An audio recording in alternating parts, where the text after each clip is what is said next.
শিশু রামিসা হত্যার প্রতিবাদে মধ্যরাতে উত্তাল ছিল রাজধানীর মিরপুর এলাকা। 10 নম্বর গোল চত্বরে অবস্থান নিয়ে চারপাশে সড়ক অবরোধ করে বিক্ষুব্ধ জনতা। রামিসার হত্যাকারীর সর্বোচ্চ শাস্তি ও দ্রুত বিচারের দাবি জানান তারা। এদিকে অবরোধের ফলে পুরো এলাকার যান চলাচল বন্ধ হয়ে সৃষ্টি হয় তীব্র যানজট। রাত 1টার পর পুলিশের অনুরোধে নতুন কর্মসূচি ঘোষণা করে এলাকা ছাড়েন আন্দোলনকারীরা।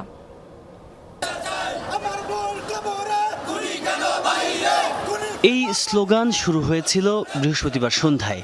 মধ্যরাত পেরিয়ে গেলেও একটিও কমেনি কণ্ঠের ঝাঁজ। শিশু রামিসা হত্যার প্রতিবাদে মুখর ছিল মিরপুর 10 নম্বর এলাকা। প্রধানমন্ত্রীর আগমনের খবরে রাত 8:30টার পর থেকে আরও মানুষ জড়ো হয় সেখানে। খুনের বিচারের দাবিতে বিভিন্ন স্লোগান দেন তারা। আমরা মেয়েরা সেফ নাই বাংলায়, যতক্ষণ পর্যন্ত শাস্তি না হবে আমরা রাজপথ ছাড়বো না। এরকম প্রতিনিয়ত যদি 10টা 12টা এরকম যদি প্রতিনিয়ত হইতো তাহলে কিন্তু ফাঁসি দেওয়া হতো, তাহলে কিন্তু আজকে এই ঘটনাটা ঘটতো না। এদের বিচার আগামী 30 দিনের 90 দিনের ভিতর এদের বিচার জনসমক্ষে প্রকাশ করা হোক। কয়েক ঘন্টা সড়ক অবরোধের ফলে তীব্র যানজটের সৃষ্টি হয় আশপাশের এলাকায়। জরুরি পরিষেবার কিছু গাড়ি চলাচলের সুযোগ পেলেও বাকিরা নাকাল হয় যানজটে।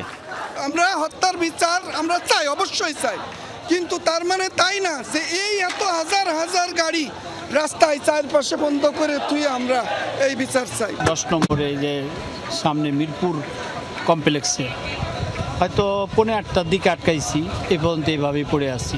এই জিনিসটাকে মানে সুন্দর রেখে কিভাবে আন্দোলনটা আমরা চালাইতে পারি এটা আমরা করার উচিত। মানে আন্দোলনের বিষয়ে আমরাও একমত।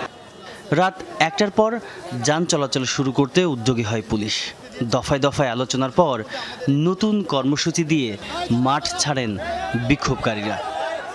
শান্তিপূর্ণভাবে আন্দোলন করেছে এবং আমরাও এখানে ছিলাম। সাধারণ জনগণ যারা অংশগ্রহণ করেছিল, যারা করেনি সবাই এখানে ছিল।